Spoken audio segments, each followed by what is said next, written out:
Y bueno amigos, vamos a volver rapidito por aquí porque nuestro amigo Moy Llorons, y no solamente Moy Llorons, había muchísima gente esperando al Real Madrid, pero no solamente al Real Madrid, también a Xavi Alonso, a futbolistas como Vinicius, que bueno, evidentemente tipejos como Moy Llorons no desaprovechan la oportunidad para echarle mierda, pero me parece muy significativo porque, mira, yo les voy a decir algo muy claro que está sucediendo. Ellos tienen una cosa que ven que Xavi Alonso por lo menos tiene un plan, una idea, algo diferente, algo que si le termina saliendo, es que yo sinceramente lo pienso, o Xavi Alonso tiene una carrera magnífica en el Madrid, que logra ajustar todos los desajustes que hay a día de hoy, o sencillamente fracasa estrepitosamente, así de claro se los voy a decir, y ellos pues no les gustaría que se hablara de ese Real Madrid como el Leverkusen de en su momento también de Xavi Alonso, ¿no? Es bastante interesante porque como les decía, lo estaban esperando, también tienen unas ganas de que fracase Xavi por lo que pasó con el Xavi de ellos, que fue Xavi Hernández, y el fracaso estrepitoso, y fue algo que dolió muchísimo, ¿no? Y me parece significativo cómo a Xavi durante muchísimo tiempo se le dio tanto crédito porque ganó una liga, de aquella manera, por cierto, y cómo de esta manera quieren tumbar a Xavi por lo poquito que lleva, ¿no? Me parece espectacular, estaban esperándolo así de sentado, y bueno, no aprovechó para meter su mierdita. Les voy a pedir una sola cosa, y es lo de siempre, que me acompañen hasta el final de este video y lo disfrutamos juntos.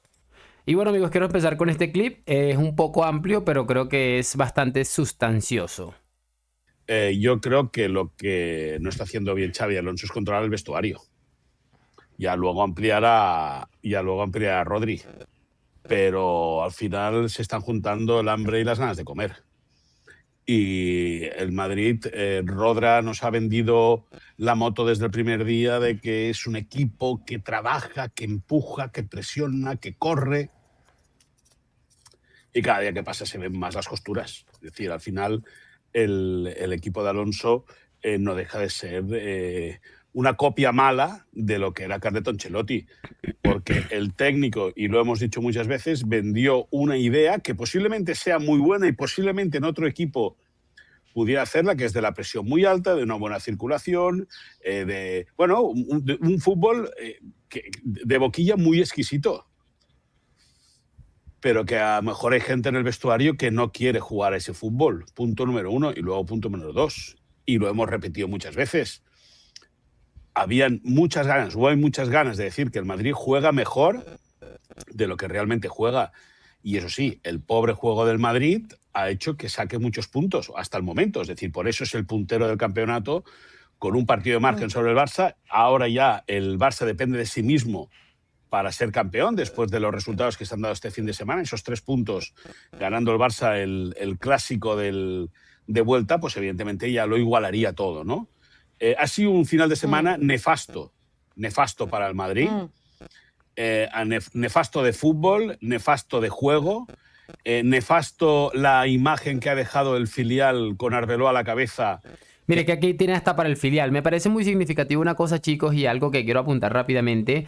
Es la manera que tiene este hombre para sacar trágico absolutamente todo lo relacionado con el Madrid. No, mira, sí, a este inicio de temporada de Xavi, que bueno, se va con unas sensaciones un poco negativas al parón tras el partido en Anfield y tras el partido en Vallecas, pero si sacamos ese par de partidos, bueno, también el del Atlético, esos 3 partidos, yo creo que el Madrid tenía una línea en la que, bueno, todos sentimos que había de alguna manera creado algo, ¿no? Se había creado algo, y la sensación que quedó tras estos 2 partidos es que se volvió a caer, ¿no?, en ese tipo de vicios, podemos llamarlo de esa manera, que al equipo le costaba un poquito más, ¿no? Pero, ¿por qué para analizar, por poner un ejemplo, al Barça lo hace de una manera tan distinta? Y es un punto particular, muchachos, porque el Barça es muy difícil. Yo no recuerdo alguno, si ustedes lo recuerdan, lo pueden poner en los comentarios. Un partido que el Barça haya solventado de manera sencilla en lo que va de temporada. Entonces no, bueno, el Barça con todo lo mal que está, es la típica, está muy mal, pero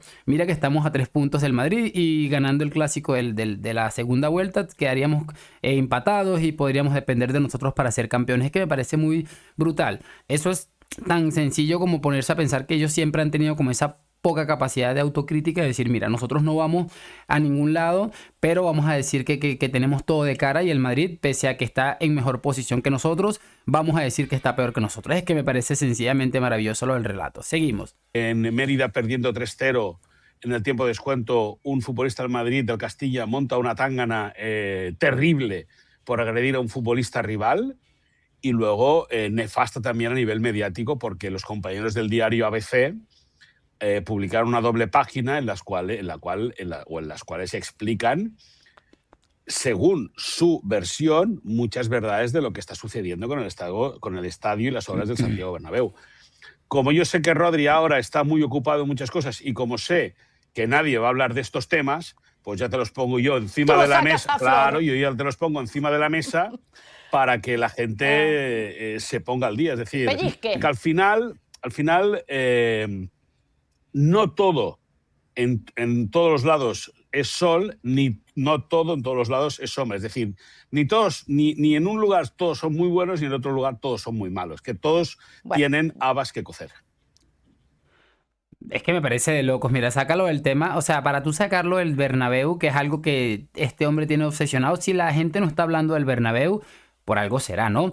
Y si te fijas en lo que pasó esta semana con las imágenes que se filtraron del Camp Nou, ya por ahí nos queda como una idea de lo que es este señor. ¿Por qué no hablas también de, bueno, está bien, mételo del Bernabéu, que según tú, pues esto, hasta lo del Castilla terminó hablando, pero bien, me parece estupendo. Habla del Santiago Bernabéu y del desastre y todo lo que tú quieras, pero también ¿por qué no aprovechas y metes ahí lo mismo de lo que está pasando en el Camp Nou? Y que, bueno, hay unas grietas, un montón de cosas absolutamente locas, y quedarías como una persona absolutamente seria para hacer su trabajo, ¿no? No quedarías como un radical, un ultra absolutamente lamentable, ¿no? Mira la cara de loco que tiene ahí.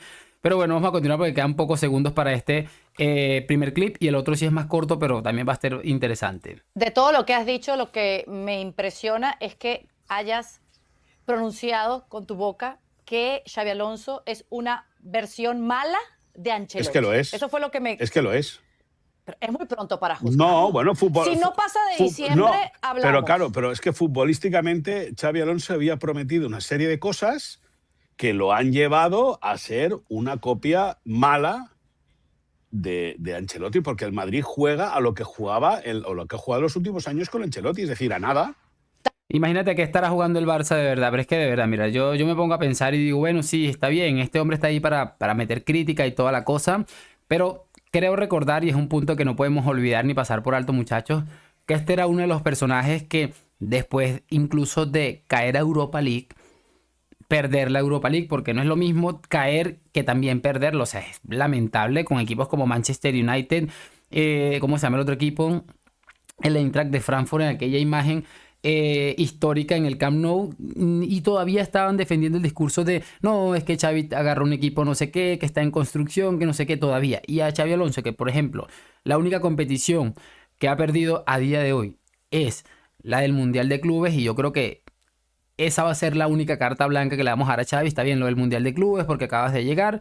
Creo que a partir de aquí ya se le va a hacer un juicio un poco más severo cuando empiece a perder competiciones, que esperemos que no. Pero es que lo que me parece increíble, son severos con el Madrid, que por cierto no está ni cerca de parecerse al desastre que hizo Xavi Hernández, y con este, por poner un pequeño ejemplo, que hasta el mismo nombre coincide, la cosa cambió bastante. Vamos a pasarnos a lo siguiente porque no me quiero seguir enredando con este hombre. Bueno, chicos, con esto vamos a cerrar porque empiezan a hablar de Kylian Mbappé y no ha aprovechado para echarla, no ha desaprovechado para echar la mierdita de que Mbappé pues tiene un papel residual en los últimos partidos, que no ha marcado en los últimos 180 minutos, los últimos 2 partidos. Tengo una opinión muy clara de Mbappé, no la voy a dar a hoy. Probablemente en estos días la sepan al respecto de esto, porque también es injusto, me parece a mí, que le estén echando toda la culpa a Kylian. Pero a mí me parece que es un factor importante y me explicaré luego. Pero vamos a escuchar este pequeño clip. ¿Qué le pasa a Mbappé? Pues que no le han pitado penalti en los 2 últimos partidos y no ha podido marcar. Es tan claro como eso. No hay penalti, no hay fiesta. Es decir, al final... No, Ay, luego... O sea, que para ti la cifra goleadora de esta temporada de Mbappé es gracias a los penaltis y no subo un No, poco, le están ayudando los penaltis, evidentemente. El Madrid le ha pitado, al Madrid le han pitado 9 penaltis en 14 partidos. Yo creo que eso ayuda, evidentemente. Es que me parece increíble, mira, y una de las cosas que yo siempre he dicho, esta gente que se la pasa hablando de los penaltis al Madrid, ¿por qué no hablan de las cifras de la época Negreira y todo eso, ¿no? Eso es algo que no me termina de entrar en la cabeza, ¿no? Y también importante hablar que, mira, estaban tan acostumbrados a los negreiratos, así de claro, que cuando viene el Madrid a recibir un arbitraje decente, se escandalizan de una manera espectacular. De verdad, yo me pongo a pensarlo y digo, es que son maravillosos, chicos, de verdad. No queda otra sino sentarnos a disfrutar, y con esto voy a cerrar. Si esta gente está ahí metiéndole la pullita, a Xabi Alonso y a su equipo en general es porque a lo mejor ellos están viendo que esto es algo que puede funcionar brutal y evidentemente es algo que les preocupa, porque con Ancelotti ellos no se cebaban de esta manera. Decían, bueno, sí, el equipo juega prácticamente nada, pero tiene los resultados. Daba la sensación como que no les preocupaba. Es lo mismo que con Kylian Mbappé y con Vinicius. A Vinicius le tiran más que a Kylian, pero en el momento que Mbappé, si es que algún día lo llega a hacer, se pone en modo Vinicius, es decir, autonomía futbolística, de ir a reventar defensas con 3-4 regates y marcar goles decisivos, ténganlo por seguro que ese día va a pasar a ser un provocador. No sé qué opinan ustedes, sus opiniones en los comentarios y lo de siempre. Déjame tu like, suscripción. Gracias por acompañarme hoy, mañana y siempre a la Madrid. Nos vemos en un próximo video y chao.